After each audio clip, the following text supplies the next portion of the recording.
Bonjour à tous. Alors, on va attaquer aujourd'hui la nomenclature dans quelques petites vidéos sur la nomenclature pour donner rapidement un ou deux exemples sur les grandes fonctions principales. On ne va pas faire toute la nomenclature, c'est pas possible, mais juste pour essayer de repérer et de reconnaître assez facilement les composés à travers leur nom relativement, quand on a affaire à des molécules simples en tout cas. Donc je vais te donner un petit peu la marche à suivre, les quelques étapes qui sont importantes pour pouvoir donner le nom à une molécule ou pouvoir, à partir d'un nom, redessiner la molécule correspondante. Donc la première étape importante, ça va être d'identifier évidemment les groupes fonctionnels, donc les fonctions principales qui vont être, il y en a une, deux, trois, quatre ou plus sur ta molécule. Donc ça va être très important. Et leur nomenclature va dépendre de savoir si elles sont prioritaires ou non prioritaires les unes par rapport aux autres. Donc lorsque tu as une seule fonction, c'est assez facile, c'est elle qui est prioritaire et on ne discute pas. Lorsqu'il y en a plusieurs, il va falloir sélectionner. Et s'il y a plusieurs fonctions, il y en a une des 2, 3 ou 4 ou 5 qui va être la prioritaire, ça va être la fonction principale. Pour la nommer, on va utiliser ce qu'on appelle son suffixe, je vais te les donner juste après. Et les fonctions qui viendront en numéro 2, 3 ou 4, c'est ce qu'on appelle les fonctions secondaires. Pour les nommer, on va utiliser un préfixe. Et souvent, on a un préfixe et un suffixe qui est différent. Donc je vais te représenter quelques fonctions, quelques groupes fonctionnels qu'on a déjà vus ensemble et que tu es capable de reconnaître maintenant. Et je te les ai classés par ordre de priorité. Donc ça, tu le retrouves dans n'importe quel bouquin, n'importe quel cours ou tableau, à droite ou à gauche. Okay, donc on va commencer, les groupements les moins prioritaires, d'accord, ils seront généralement considérés comme derniers si jamais il y a d'autres fonctions présentes. Ça va être ce qu'on appelle les halogènes, donc le fluor, le chlore, le brome, l'iode. Donc les halogènes, eux, ne possèdent uniquement qu'un préfixe, ils ne possèdent pas de suffixe, donc on les appellera forcément toujours halogénaux, quelque chose avec le reste de la nomenclature qui vient derrière. Ensuite viennent les fonctions éthers qui, elles aussi, donc sont des fonctions qui sont très faiblement prioritaires, ne possèdent qu'un préfixe qu'on appelle ici oxy pour les fonctions éthers. Donc dès que tu vois oxy dans une nomenclature, tu sais que tu as affaire à une fonction éther.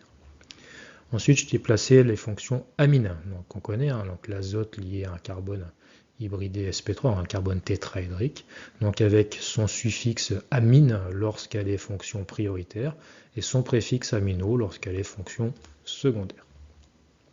Viennent ensuite les alcools, préfixe ol, enfin préfixe hydroxy quand c'est une fonction secondaire, et sinon ol lorsque tu as affaire à une fonction principale. Donc les alcools, on retrouve le ol, c'est assez facile à déterminer. Ensuite, les carbonylés, donc ici en commençant par la fonction cétone, donc double liaison CO, donc oxo lorsque c'est une fonction secondaire, et sinon la terminologie on lorsque tu as affaire à une cétone qui est le groupement prioritaire de ta molécule. Les aldéhydes, donc avec une terminaison par al, c'est le suffixe lorsqu'il est prioritaire, et formyle lorsqu'il est en position secondaire. Ensuite, les fonctions, donc là on a les fonctions monovalentes, une seule liaison entre le carbone et l'hétéroatome. Ici on a les fonctions divalentes et viennent ensuite les fonctions trivalentes. Donc le nitrile, triple liaison CN, donc qui sera appelé un cyano quelque chose lorsqu'il est en secondaire, ou sinon qui sera nommé nitrile avec son suffixe lorsque c'est une fonction prioritaire. Les amides, donc la liaison peptidique, le carbonyle relié à un azote, c'est la fonction amide, donc amide, lorsqu'elle est prioritaire, sinon carbamoyle lorsque c'est une fonction secondaire. Les esters secondaires, donc R, ça correspond au groupement R que tu as sur l'oxygène lié de manière simple au carbone. Donc R, c'est un alkyle en général, c'est un groupement carboné. Donc R oxycarbonyle pour le préfixe des esters, et sinon c'est la terminaison du nom, c'est OAT d'alkyle, sachant que l'alkyle, c'est la nomenclature qui correspond à ce substituant R.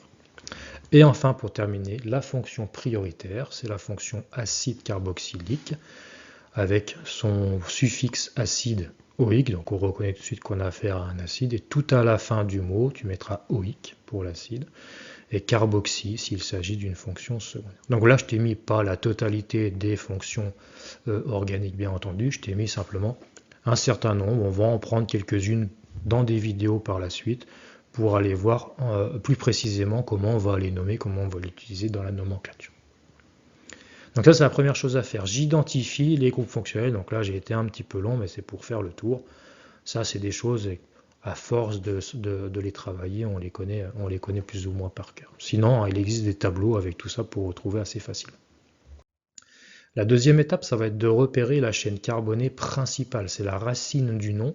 Pourquoi? Parce que le squelette carboné, c'est là-dessus que va reposer la molécule d'une manière générale.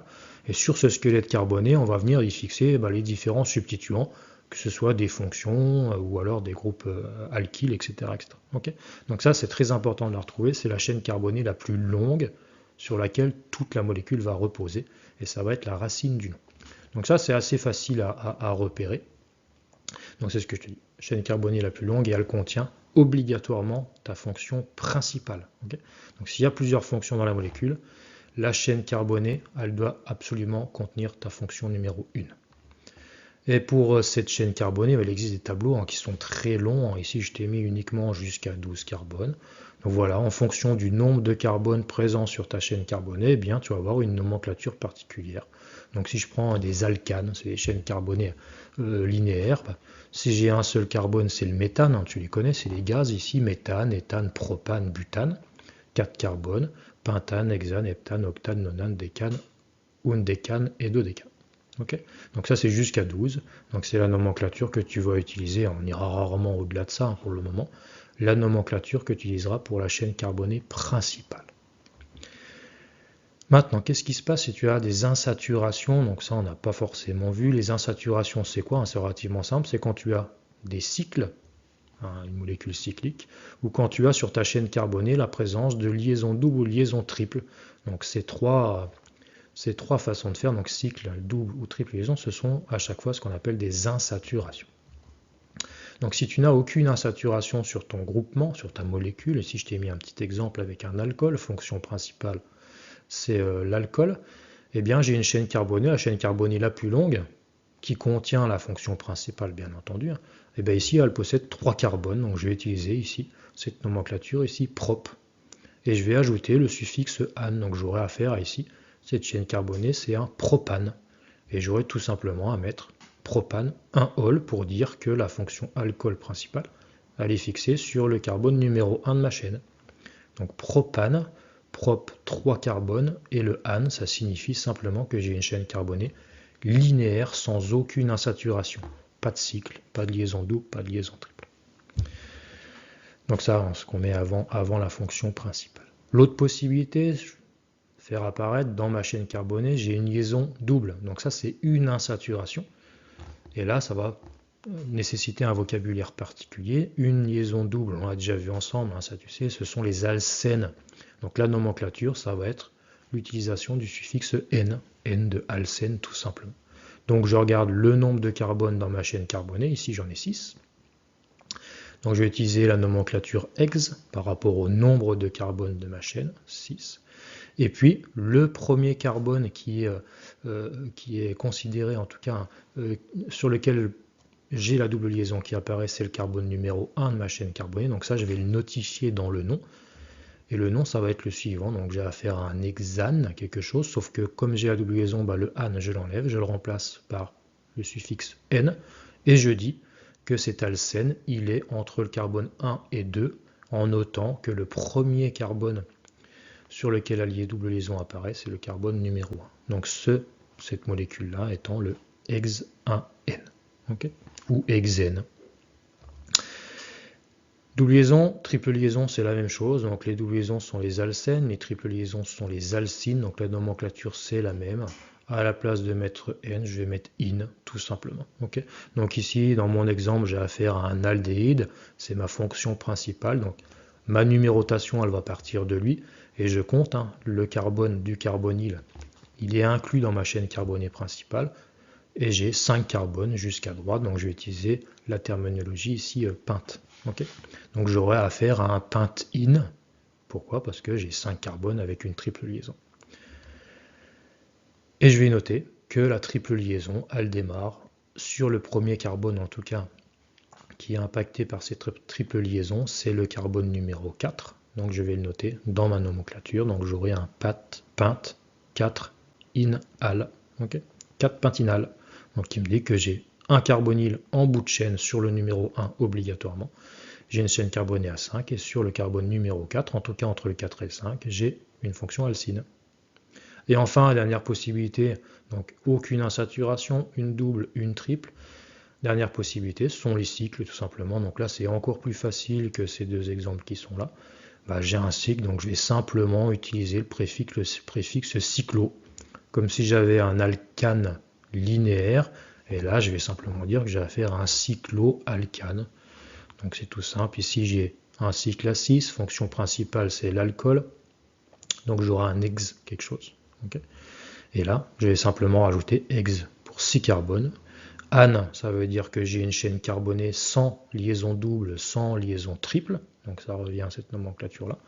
Donc cyclohexane, c'est ce cycle-là. Et ol, pour dire que j'ai une fonction alcool. Pas besoin de mettre le numéro de l'alcool ici, puisque tous les carbones étant absolument identiques, il n'y a pas un sens de numérotation particulier. Donc j'ai un cyclohexanol. Et le OH, tu le dessines bien entendu sur le carbone que tu veux, ce sera toujours la même molécule. Ok. Donc ça c'est pour la racine du nom, très important à repérer, ça va relativement vite en général.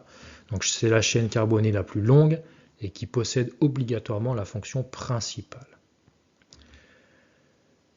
Ensuite, repérer les différentes ramifications. Donc les ramifications, ça peut être quoi? Ça va être des chaînes carbonées secondaires ou éventuellement les fonctions secondaires. Donc ça c'est aussi assez facile à repérer. Et au niveau de la nomenclature, tu vas voir, c'est la même chose que ce qu'on a vu juste avant.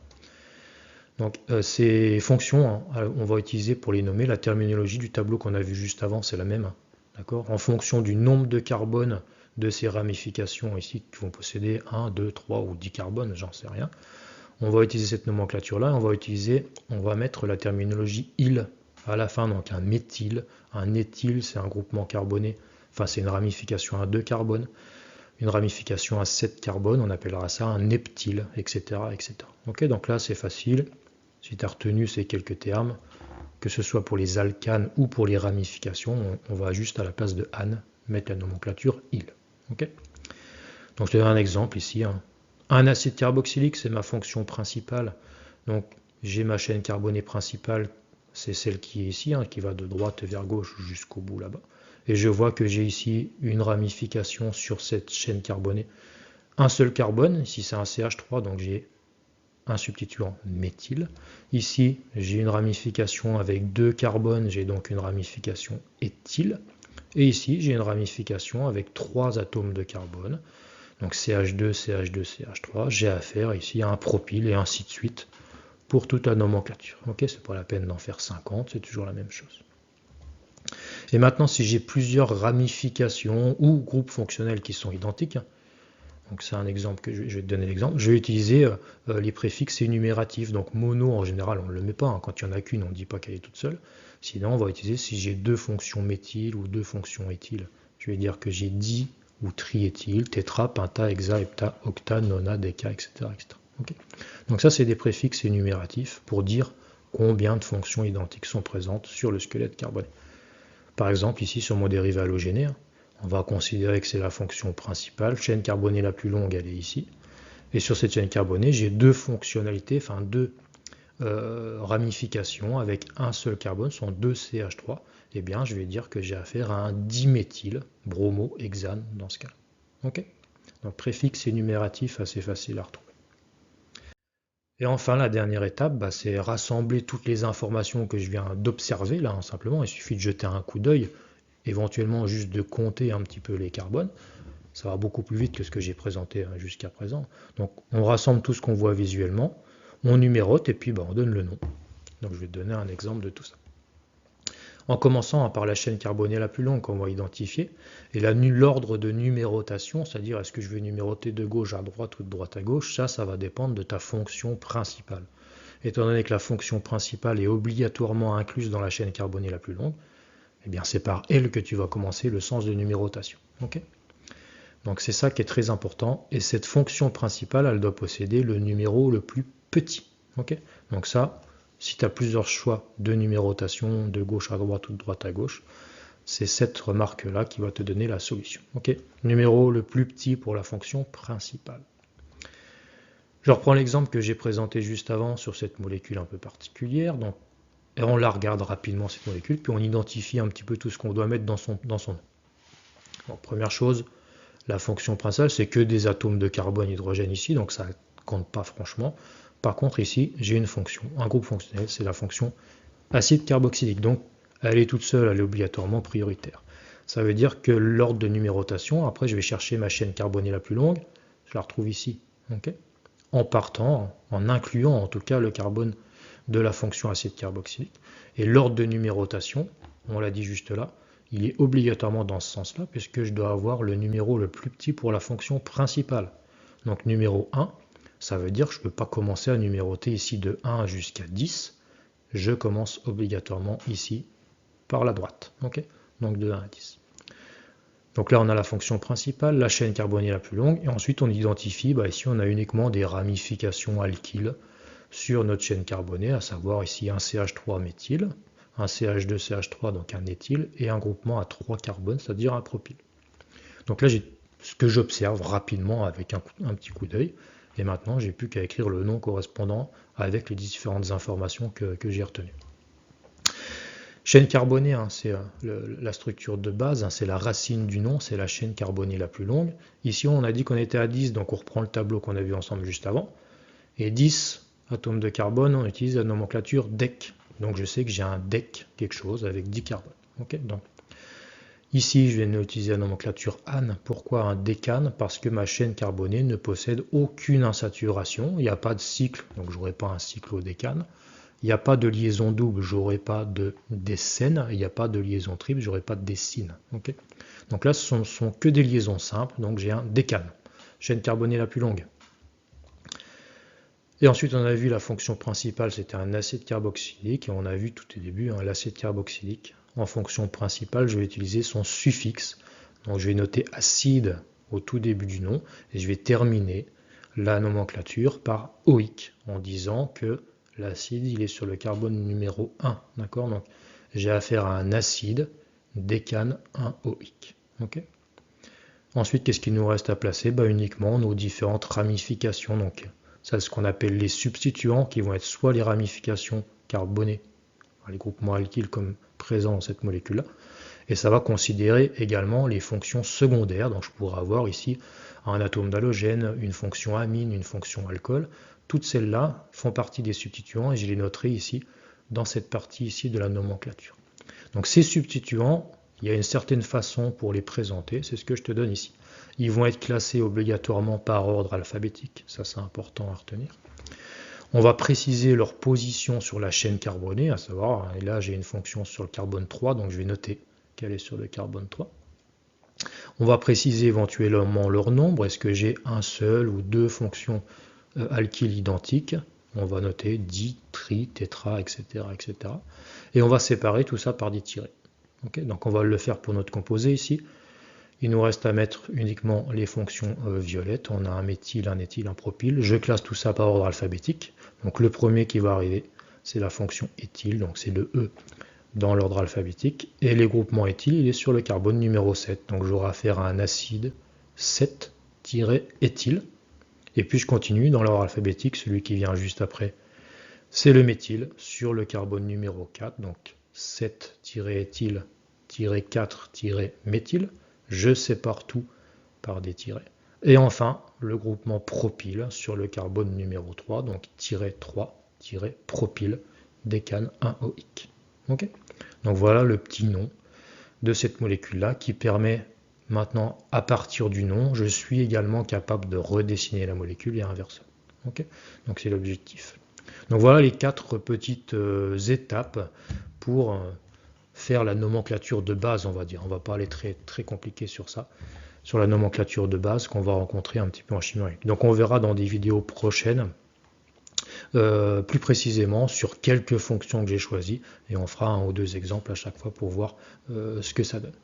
Voilà, je te remercie et je te dis à bientôt.